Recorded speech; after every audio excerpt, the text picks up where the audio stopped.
The mage can rain down fury with powerful spells that incinerate, freeze, electrocute, and crush your enemies. If you want to play as a mage in Dragon Age The Veilguard, here is all the skills, the best companions, the best faction, and everything you need to know about the mage. Let's go.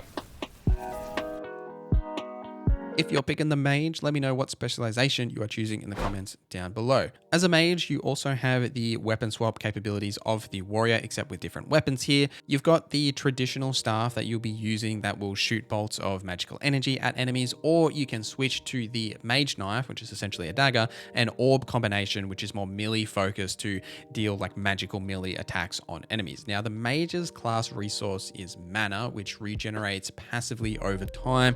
Now, this is much easier to generate than, say, the warrior, who needs to deal damage or take damage, or the rogue that specifically needs to dodge attacks or parry attacks to get their class resource. So it's definitely a lot easier to generate than the other classes, but it does generate slower because it is just like passively over time compared to being able to trigger it with the other classes, but there are ways you can mitigate those effects. Some other unique parts of the basic kit here is you do have arcane marks. Now, hitting enemies with your orbs 3 times adds an arcane bomb, then hitting an enemy with Y consumes the arcane bomb, dealing massive damage. And then as your ranged attack here, you essentially shoot a beam out, which is fantastic for dealing against shield health bars, the blue health bars you do see. And the other unique part about this kit as well is not only can you dodge like the other classes, but you can defend by holding the defend button with the staff, or if you do have the orb and dagger equipped, you can deflect damage that's coming towards you as well. So a little similar to the warrior, how they can like block attacks with the shield or deflect with the two-handed weapon. But with the mage, you'll definitely be focusing on a lot of that magical damage, and either in ranged or melee, depending on what sort of generalized setup you go with when we talk about specializations in a little bit. Let's talk about those general skills though. Starting with the mage's core skills,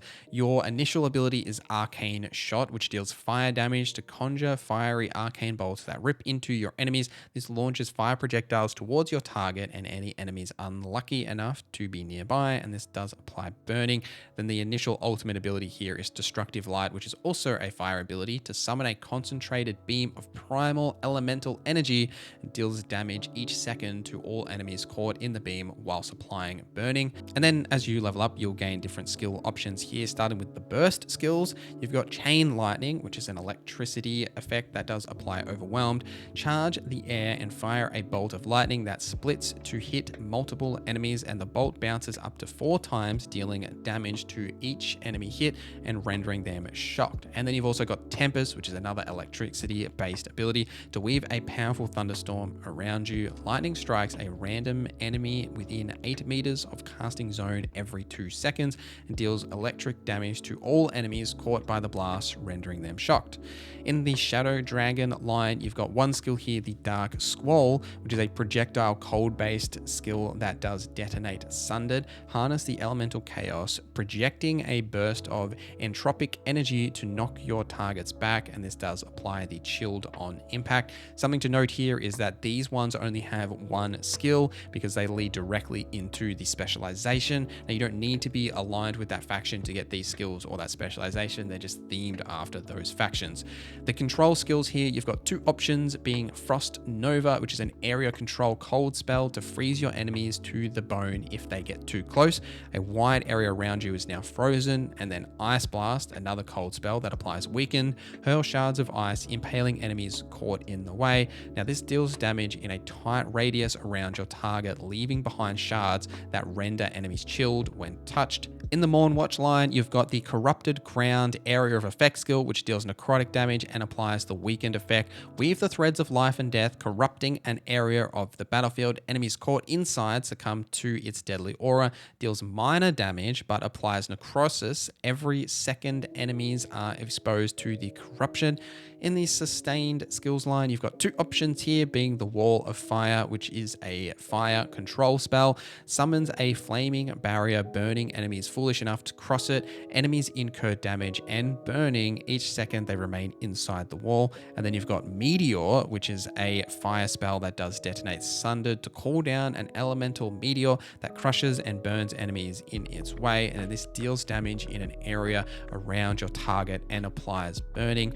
And then lastly, you've got the Antivan Crow skill, Sturm Sturm. Let's go. Sturm Surge. So this is an area strike that deals electricity damage. It does apply overwhelmed. Leap backward, stirring up a storm of elemental energy in your wake. This deals damage to all nearby enemies. So you can see with a lot of these skills here that they are based around certain types of damage, both from cold to necrotic to fire to electricity. So you want to be leaning into those different status effects. And if you wanted to say focus on, let's say, only doing fire damage, only doing electricity or necrotic or what have you, you will be able to do that by choosing the right skills and leaning into those status effects, and then obviously picking a build that buffs those damage types that you want to be focusing on. For specializations, the 3 options here, starting with Deathcaller. With knowledge from the Necropolis, the Mournwatch Deathcaller uses forces of life and death to drain their enemies and power spells with their own life force. The ultimate ability here is the Crypt's Herald, which deals necrotic damage. Be like death, drawing in the power of the Fade and surrounding yourself with necrotic storm. Slowly absorbs life from all nearby enemies before ending in a punishing burst, causing massive damage. And then the ability here is Spirit Bomb, which is a necrotic skill that detonates sundered. Drain the life out of enemies, then throw it back at them in an explosion of necrotic energy. This does also apply the siphon effect and deals damage each second you are connected to the target before a final blast deals bonus damage that intensifies the longer the target is exposed to it. Siphoned, by the way, does deal necrotic damage over time and then restores part of that damage to you as health. So as a Death Caller, you will be leaning into those necrotic abilities like the Corrupted Ground that we touched on earlier, or potentially freezing them in place with something like Frost Nova, so then you can hit them with this big Spirit Bomb damage effect. The Evoker specialization is trained on Minratha streets. The Shadow Dragon Evoker uses ice to control the battlefield and delivers powerful magical attacks to take down enemies. Now, the ultimate ability is the Vortex of Shadow. This deals cold damage. Concentrate entropic energy on the single point until it reaches critical levels, creating a vortex. The vortex appears in front of you, dealing damage each second while pulling nearby enemies towards its center. And then the Entropic Sphere is the ability here, which also does cold damage and applies the weakened status effect. Launch a sphere of entropic energy that damages all enemies in its path before exploding in a punishing final blast. The Evoker is really all about controlling the battlefield. So both of those abilities manipulate the where enemies are, pulling them together, moving them around. You want to then combine that with things like Frost Nova to freeze those enemies in place, or something like Ice Blast that deals damage in an area of effect. So thinking about those area control spells and the way you can manipulate enemies, and then following up with, say, your Warrior's fire spells to then add burning to them as well. You've got a lot of combinations you can pull off there. And then the Spellblade is the melee focus specialization. Weaving magic and melee together, the Crow Spellblade wields both dagger and orb to serve death to their enemies. The ultimate ability is Thunderous End, which deals electricity damage to conjure a deadly avatar of the storm to seek vengeance on your enemies. This deals heavy damage and applies 2 stacks of shock to enemies within a large radius. And then the ability here is Void Blade, which is also an electricity damage that detonates sundered to harness the agility of the Antivan Crows, dashing forward in a flash of dark energy before landing a deadly slash that explodes a moment later, and this deals damage twice. So focusing on this line here, you'll want to be grabbing skills that are a bit more melee focused than the other specializations. You won't be leaning into, say, the cold or the necrotic damage of the others. You'll probably be using things like the Chain Lightning, electricity damage, or Tempest that are applying, say, that shocked status effect, freezing enemies in place with that shocked effect. Or I think you could also have success with Frost Nova to freeze those enemies in place, so you can deal all of that melee damage to them without them getting out of your range.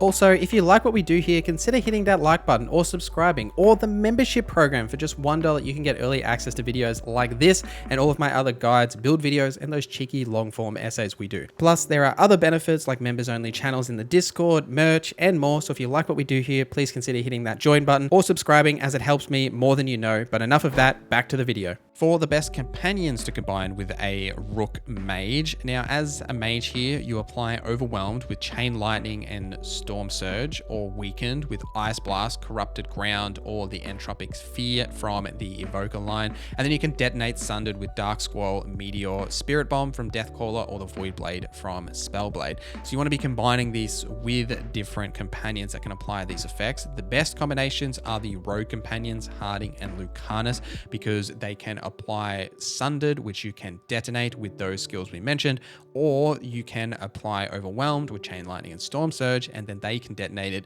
with their own skills as well. You can also combine them with the Warriors, Davron and Tash, because they can both detonate the weakened status effect that you can apply. However, there's no synergies here between Nev, Balara and Emmerich, both as mage companions. They will apply those same status effects that you will, so you won't be able to combine those combinations to any of those combo opportunities. The best faction to pick during character creation, something to note here, again, like with all the other videos, is you can choose based on your roleplay here. You don't have to pick, you only have to pick one here. Say, if you're trying to min-max your overall setup, you can pick one of these options, but any option really does do. The Shadow Dragon I've suggested for all of them, but I do highly suggest it specifically for the Mage because of Resourceful. Your class specific resource generates slightly faster. Now, because our class resource as a Mage does generate passively over time, increasing that regen rate is definitely valuable here.